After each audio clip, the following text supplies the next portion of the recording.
estado pensando mucho en un tema que es la mirada de Jesucristo. Y con el coro hemos estado también trabajando en nuevas canciones y hay una canción que se llama Pon tu vista en mí. Y me tocó mucho esa canción porque es una traducción que hicimos nosotros de la canción original de la película de Shack, La Cabaña, que habla sobre una sanidad interior que un hombre tuvo que pasar después que le habían matado a su hija.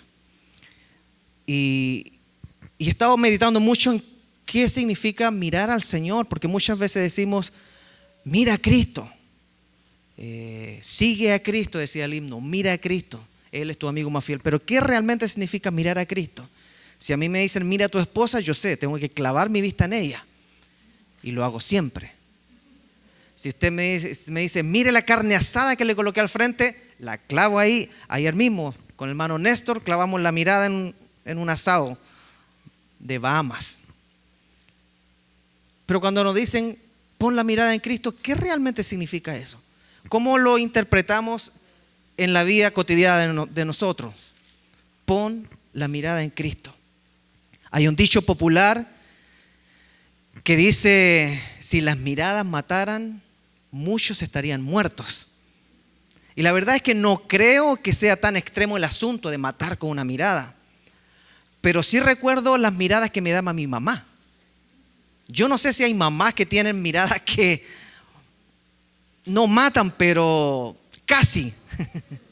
Yo recuerdo que cuando estábamos en casa ajena de visita y yo hacía una tontera, había una mirada de mi mamá o de mi papá que me podía calcomer el alma y dejarme frisado. Era como un poder mágico que tenían cuando me miraba, me frisaba. Me van a pegar, me van a pegar, me van a pegar. Y empezaba a prepararme psicológicamente para la posibilidad de que en el casa íbamos a ajustar cuenta. Sobre todo cuando la mirada iba acompañada de, en la casa vamos a conversar.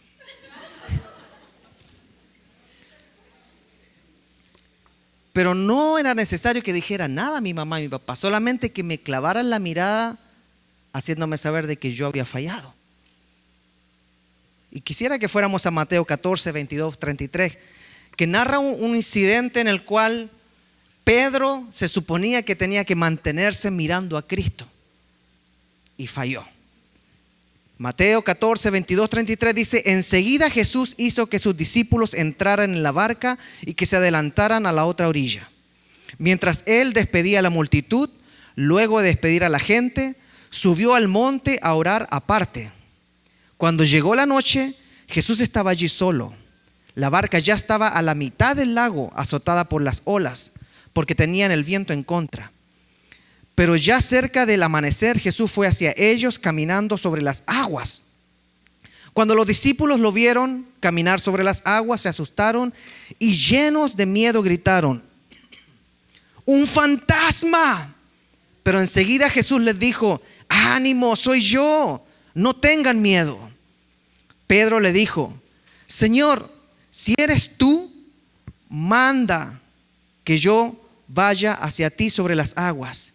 Y él le dijo, ven. Entonces Pedro salió de la barca y comenzó a caminar sobre las aguas en dirección a Jesús. Pero al sentir la fuerza del viento tuvo miedo y comenzó a hundirse. Entonces gritó, Señor, sálvame. Al momento Jesús extendió la mano y mientras lo sostenía le dijo, hombre de poca fe, ¿por qué dudaste? Hay cosas muy importantes en este pasaje que me dan un poquito de dirección en lo que significa poner la mirada en Jesucristo. Porque poner la mirada en Jesucristo pareciera que es una frase muy trivial. Yo sé cuando coloco la mirada en algo que es visible, en algo físico, en algo que puedo palpar. Pero cuando se trata de cosas espirituales usamos terminología que se asigna a cosas que son físicas, como el ojo que mira algo. Pero ¿cómo nosotros clavamos la mirada en Jesucristo? Y número uno, una lección que saco importante de esta historia es que Pedro pidió a Jesús el milagro.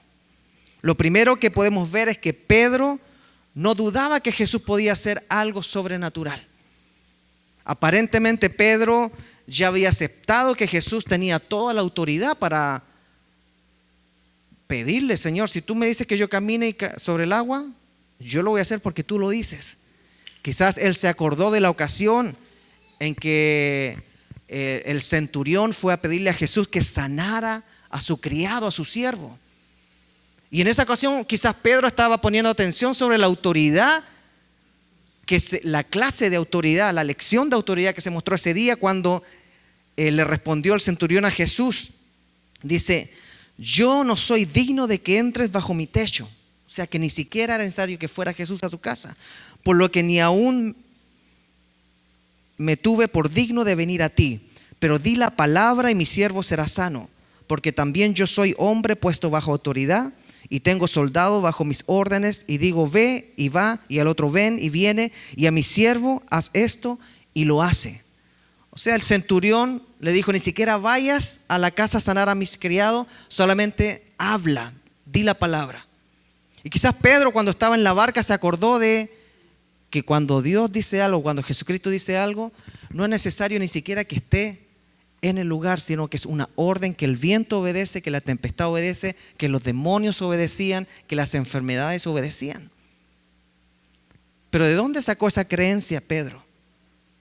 ¿Por qué lo primero que le dijo es: si eres tú, Jesús, el que viene caminando y no un fantasma, da la orden de que yo camine? Para eso se necesita tener un poquito de fe. Ahora, hay muchas cosas que nosotros sí decimos con fe. Quizás es algo familiar, decirle al Señor: yo sé que tú puedes hacerlo. ¿Cuántas veces nosotros le hemos pedido a Dios que Él comience a hacer algo sobrenatural? ¿Cuántas veces le hemos pedido a Dios algo porque sabemos que Él tiene autoridad? Es más, todos los que oramos a Dios, yo creo que sabemos que Dios puede hacer algo sobrenatural. ¿Cuántas veces nosotros, por ejemplo, hemos dicho: Señor, abre puertas económicas para mí? Señor, protege a mis hijos. Yo estoy creyendo de que Él puede hacer algo sobrenatural. Señor, dale sabiduría al coyote para que no lo cachen. Señor, calma el río para que yo cruce igual que Moisés cruzó el Mar Rojo. Todos clamamos en algún momento. Todos clamamos en algún momento: Señor, cambia mi corazón. Al igual que Pedro: Señor, tú dime, si yo camino hacia allá, yo voy, porque yo creo que tú puedes hacer cosas sobrenaturales. Señor, ayúdame a criar mis hijos, porque tengo una situación muy fuerte que en lo natural no puedo cambiarlo. Señor, dame un trabajo para agarrar un carrito, para agarrar un apartamento. Comenzamos a orar a Dios de forma sobrenatural, porque creemos que Él hace las cosas sobrenaturales. Pedro tenía fe. Pedro marcó la diferencia a todos los otros discípulos que estaban ahí en la barca, y fue el único que le dijo: bueno, si tú eres y no eres un fantasma caminando en el agua, dime que yo vaya también. O sea, él asumía de que Jesús hacía cosas sobrenaturales. ¿Cuántos nosotros asumimos de que Dios hace cosas sobrenaturales? No tenemos problema con pedirle a Dios porque sabemos que Él hace cosas milagrosas. Creemos en milagros. Como dice, confiamos en Jesucristo, pero creemos que Él puede hacer milagros. Pero al igual que Pedro, cuando recibimos una respuesta: sí, camina, le dijo, ocurre lo siguiente muchas veces: que nuestros ojos y nuestras emociones nos traicionan. Pedro se baja, comienza a caminar y se da cuenta que la tempestad, empieza a mirar, y mucho viento, el agua se mueve mucho, y sacó la mirada de Jesucristo. Y aquí es donde quiero volver al mensaje. ¿Qué significa mirar a Jesucristo? ¿Es algo textual de poner ojo con ojo? ¿O es algo de entregarse completamente a la realidad de que pase lo que pase a mi alrededor, yo voy a vivir o voy a morir si es que es la voluntad de Dios? Mateo 14 dice: pero al sentir la fuerza del viento, tuvo miedo y comenzó a hundirse. Entonces gritó: Señor, sálvame. Ay, con esta parte sí que yo me puedo identificar, y no sé si usted. ¿Cuántas veces nosotros salimos del bote, salimos de la barca y cantamos victoria, no? Le pedimos algo al Señor y el Señor lo concedió, y gloria a Dios. Y comenzamos a caminar un poquito sobre el milagro que Dios está provocando o haciendo o abriendo. Pero hay un gran pero. De repente Lo que ven nuestros ojos se apodera de nuestras emociones. Y ese es el gran riesgo que nos advierte este pasaje. ¿Qué significa poner los ojos en Jesucristo? Significa que nuestras emociones no van a traicionarnos y nos van a distraer de lo que Dios ha dicho que va a suceder. ¿Qué significa esto, pastor? 2 Corintios 5:7 dice lo siguiente, la versión NTV: pues vivimos por lo que creemos y no por lo que vemos. Me encanta la versión BLP que dice: y caminamos guiados por la fe y no por lo que vemos. Es como que este versículo fue el que le faltó leer a Pedro, porque lo primero que hizo Jesús fue: hombre de poca fe. Pero nosotros, la iglesia, sabemos que para mantenernos caminando sobre las aguas o andar tras una palabra que el Señor nos dio, debemos caminar en fe. Y eso significa que lo que hay a nuestro alrededor muchas veces no va a ser compatible con el final que yo estoy pidiendo.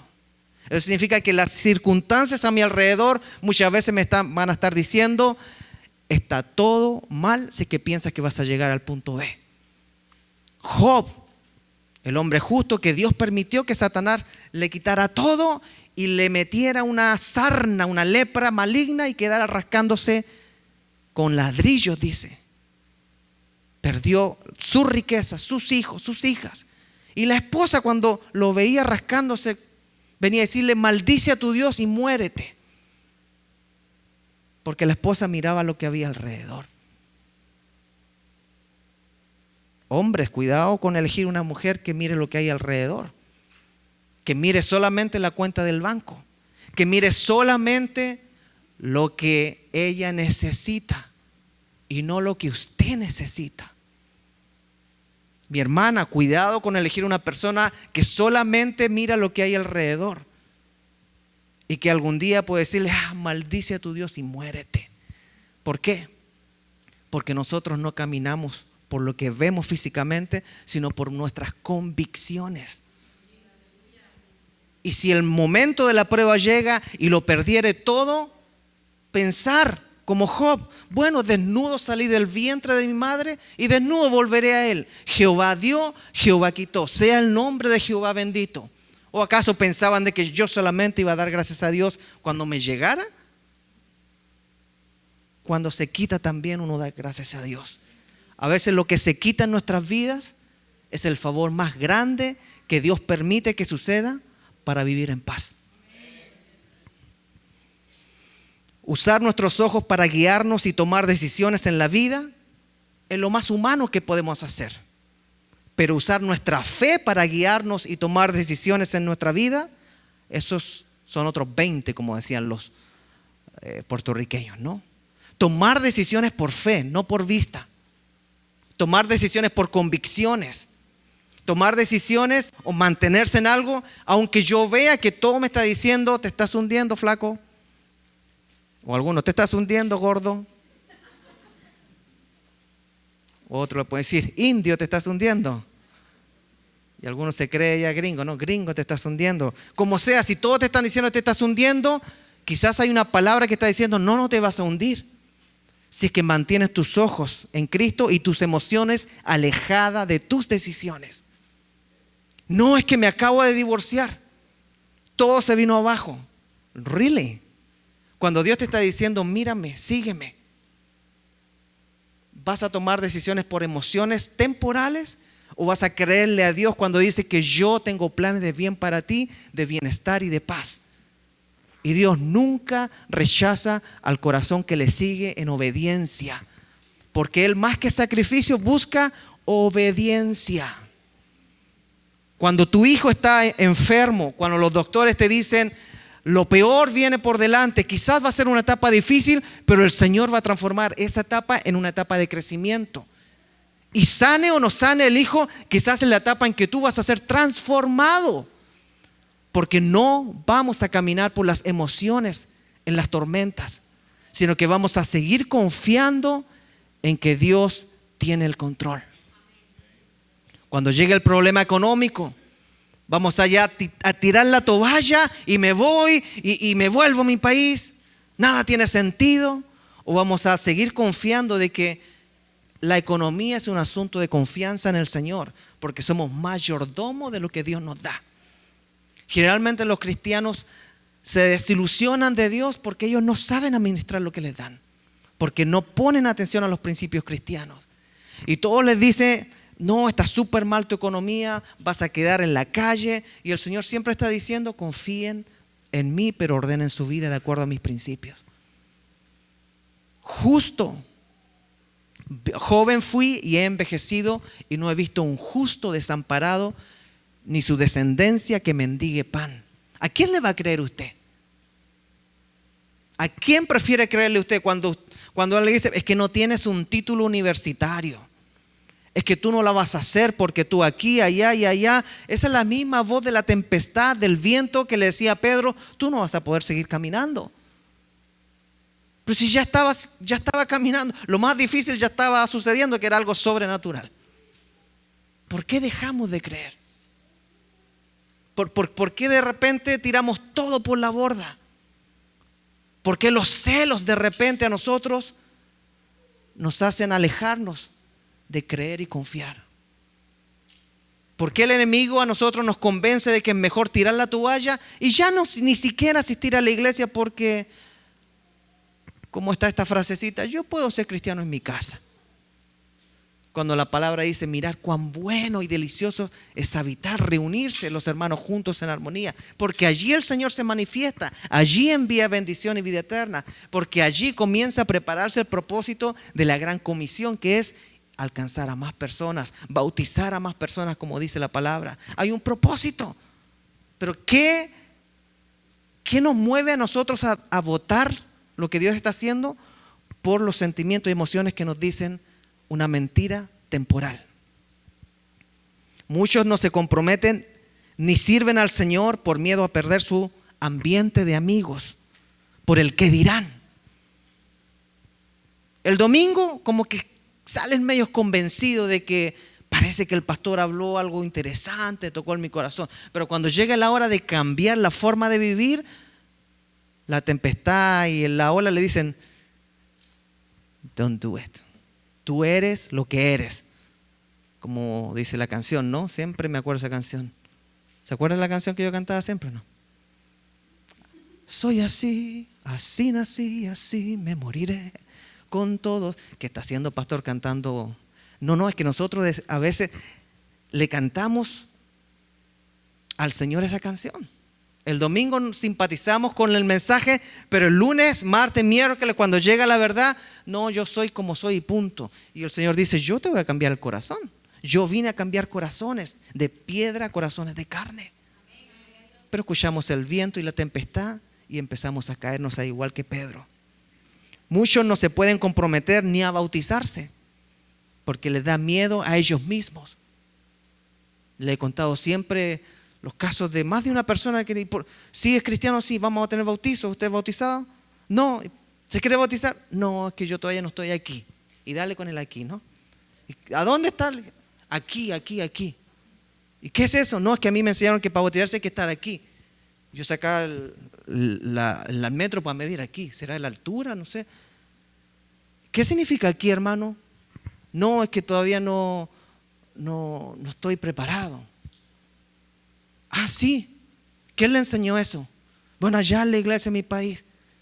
Y disculpe, y cuando Felipe va a bautizar al eunuco, le predica el evangelio en un viajecito de la tarde, y él le pide que lo bautice, y lo bautiza al tiro, estaba acá, allá. ¿Dónde estaba ahí? El eunuco ni siquiera era hombre. Los eunucos eran intermedios.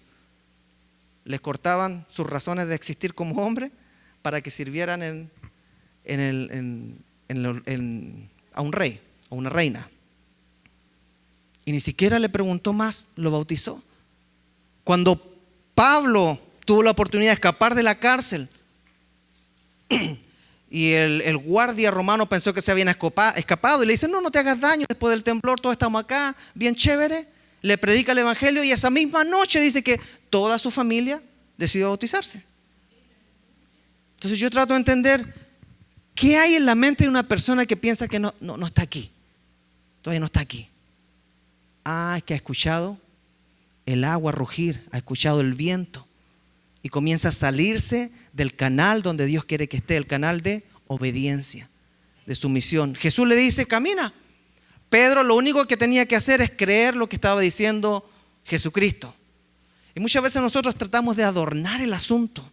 No, es que para poder caminar allá yo tengo que dar 3 vueltas en el aire y caminar de manos. No, es que para que suceda esto yo tengo que agregarle más espiritualidad a la cosa. Y la orden es, camina, sal del bote y camina. Y nosotros empezamos a agregarle misticismo a la cosa, ¿no?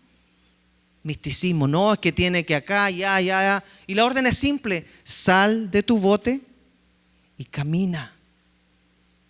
No mires la tormenta, no mires lo que está pasando, porque tormenta hay todos los años.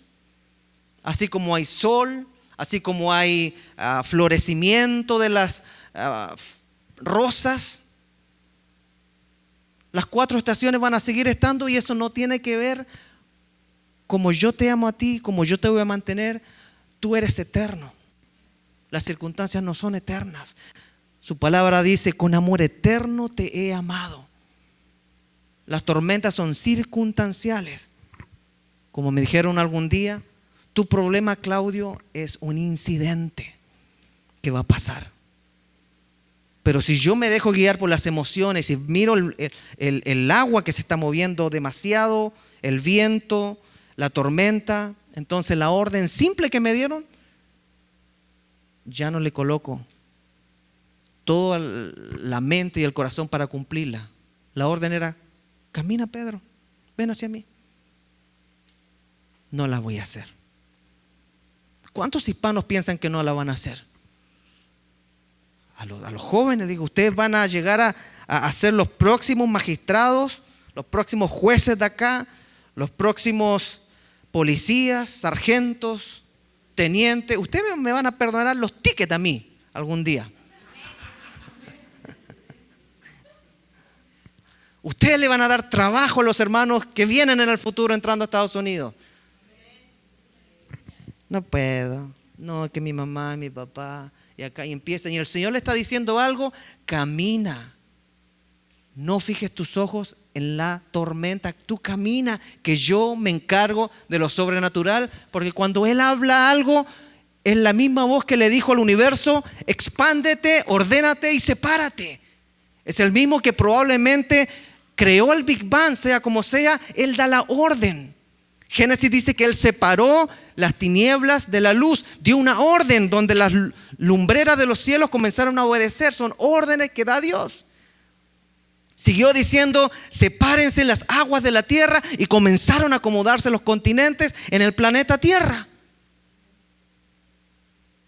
Hágase la luz, hágase esto otro. Y el Señor nos da una orden simplecita y nosotros no podemos creerla.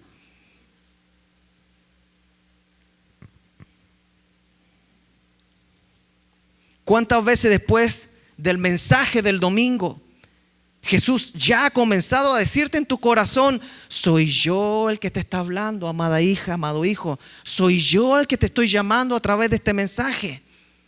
No endurezcas tu corazón, acepta mi enseñanza, acepta mi corrección, acepta mi exhortación, acéptame como tu Salvador, soy yo. Decídete a dar el paso de fe, decídete a bautizarse hoy.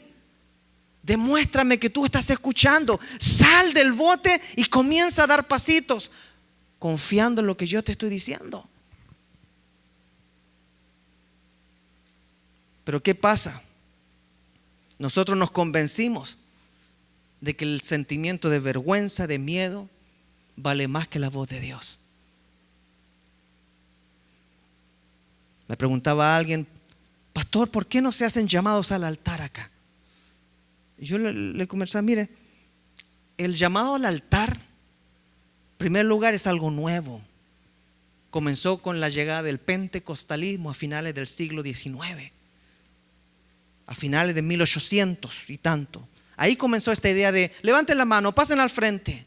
O sea, por todos esos siglos antes, el ser cristiano no se demostraba levantando la mano, se demostraba viviendo como cristiano.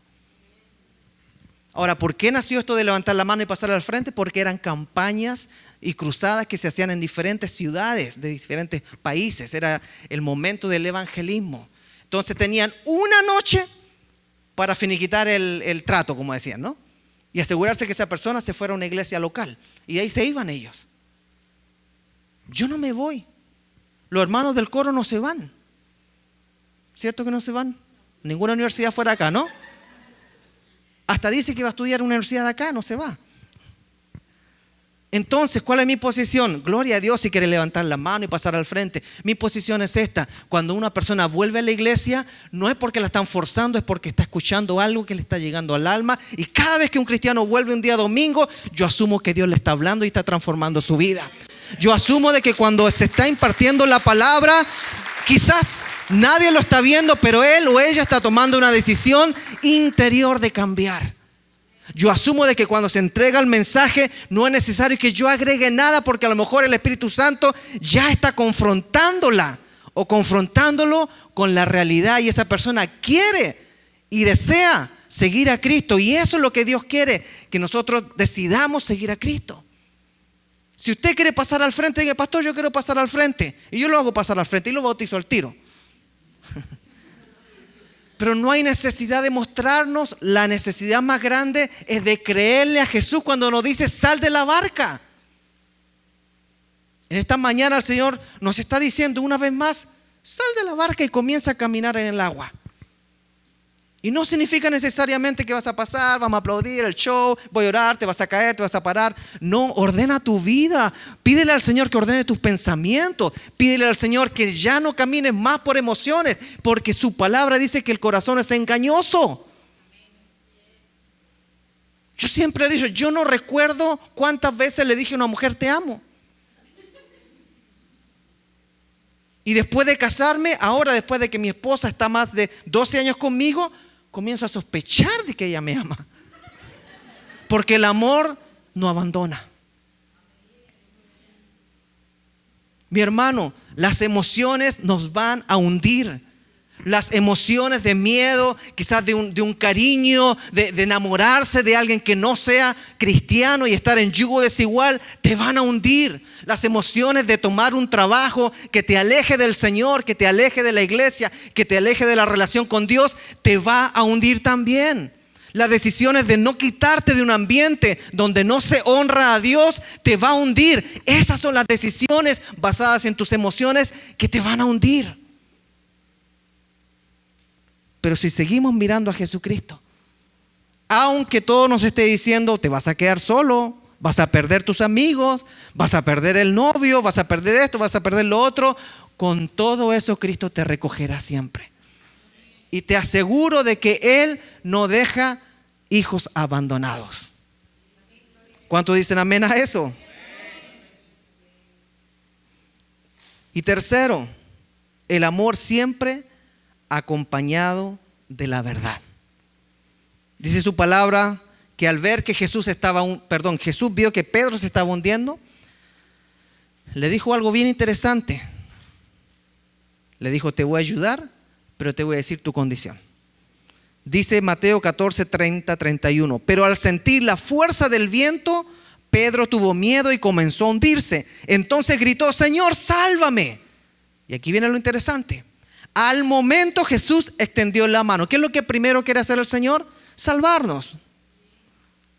Pero después viene la regañadita, la exhortación. Y le dice: hombre de poca fe, ¿por qué dudaste? Este es un ejemplo clarísimo de que el amor siempre debe ir acompañado de la verdad. ¿Qué pasa si Jesús lo saca? Sí, aquí estoy yo soy tu superhéroe.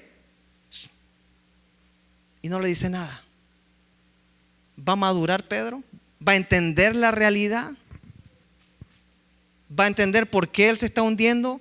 ¿O cada vez ahí va a tener que partir Jesús a sacarlo, pero callando la verdad? Un cristiano debe seguir este ejemplo.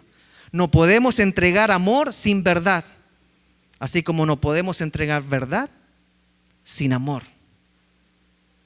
Las dos cosas van acompañadas juntas. ¿A qué se refiere, pastor? ¿De qué está hablando usted?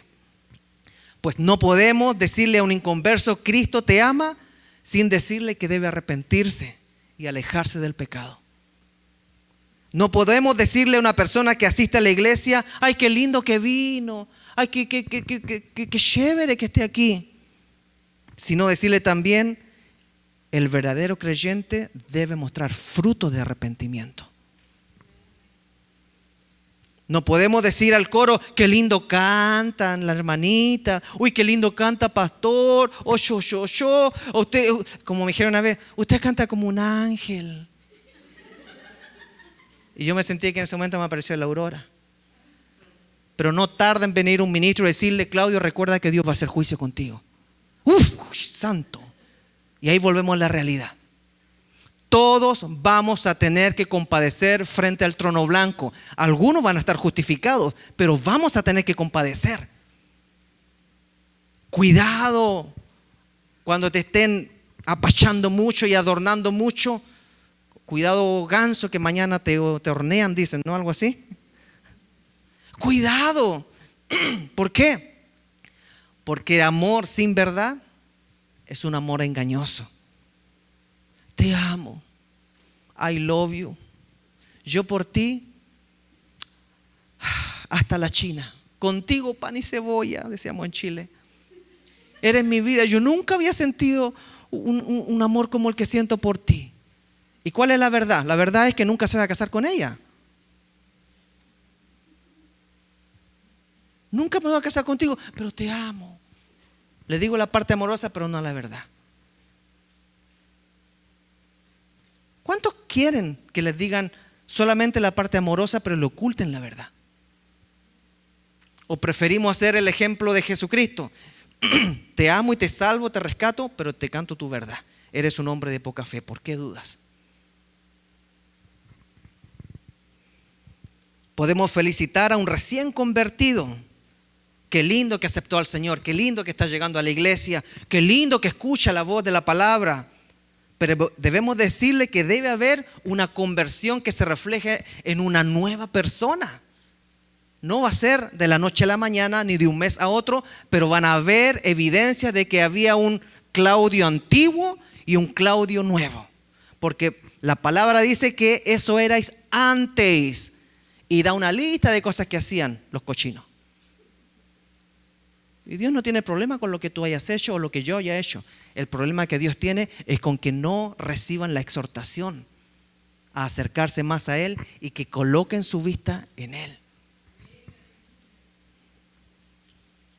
Todo el que duda de las cosas de Dios, que no espere que Dios no dude de Él. Dice la palabra que si alguien se avergüenza de Dios aquí en la tierra, simplemente Dios se va a avergonzar de él en el cielo.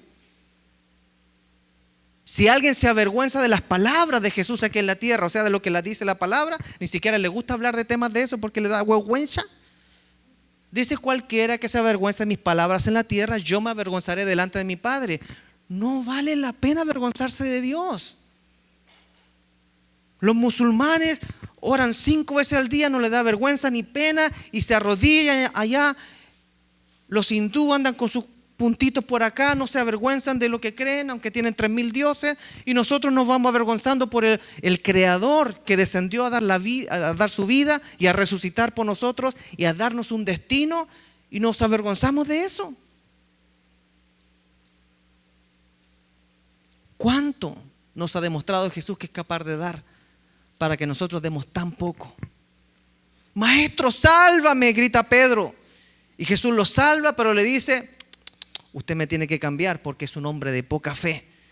Anda dudando por todo. Es que esa parte no nos gusta a nosotros. Pastor, tengo un problema. ¿Me puede escuchar? Lo escucho. ¿Puede orar para que pase esto? Vamos a orar por eso. Pero ¿me permite decirle unas verdades que usted está haciendo mal? ¿Y quién se cree usted?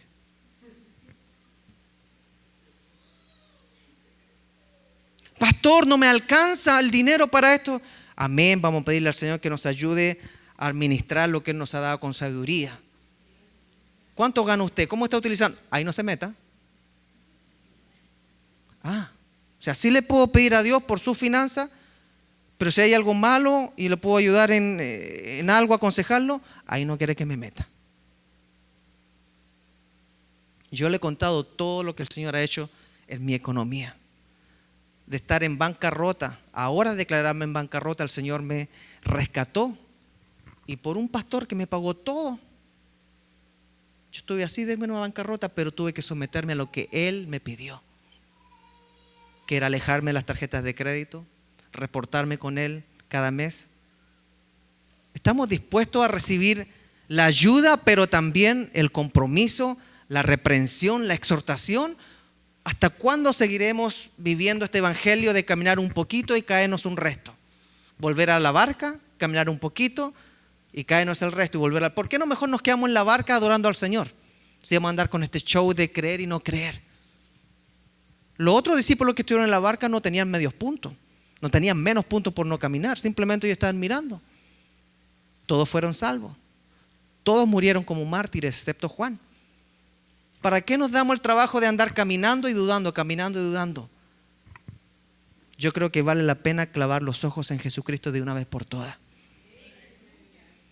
Lo que pasa es que no sé, como que yo soy difícil, ni yo me entiendo. A mí mi mamá no me entiende, mi papá no me entiende, mi esposo no me entiende, nadie me entiende, ni el psicólogo que me entiende.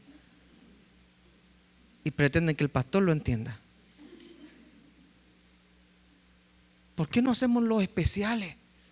Si el Señor está hablando claramente. Mire, hay 2 versículos para terminar que nos aclaran todo el asunto. Isaías 66:4 dice, hablando Dios, yo también elegiré darles duro trato a ellos y haré que les suceda lo que temen. ¿Qué es lo que teme usted? Eso es lo que le va a pasar, dice el Señor. ¿Por qué? Porque llamé y ninguno respondió. Hablé y nadie escuchó. Hicieron lo que yo consideraba malo y eligieron lo que a mí no me agradaba. ¿Será que queremos estar en ese grupo donde el Señor permite que nos pase lo que tememos? ¿O preferiríamos estar en el grupo del Salmo 95, 7, 8 que dice, el Señor es nuestro Dios y nosotros somos el pueblo de su prado? Somos las ovejas de su mano. Si hoy escuchan ustedes mi voz, no endurezcan su corazón. Bueno, pastor, es que yo soy muy hombre. Dios no tiene nada que ver con la hombría. Dios te hizo hombre. Dios colocó cada parte de tu cuerpo en su lugar. No hay bronca. Lo que Dios está pidiendo es que no endurezcas tu corazón al mensaje milenario que todos tienen la oportunidad de escuchar por aproximadamente 80 años, si es que llegan ahí, y después se van a la tumba y a dar cuentas de por qué rechazaron a Cristo, que estaba profetizado durante todo el Antiguo Testamento que iba a nacer, que vino, que nació, que enseñó, sufrió, murió, resucitó y nos dice, yo ya tengo el control de esta cosa. ¿Qué vamos a hacer? Porque llamé y ninguno respondió. Hablé y nadie escuchó. ¿Hicieron lo que yo consideraba malo y eligieron lo que a mí no me agradaba? ¿O vamos a hacerle el grupo que dice, si hoy escuchan ustedes mi voz, no endurezcan mi corazón? Pongámonos de pie, por favor.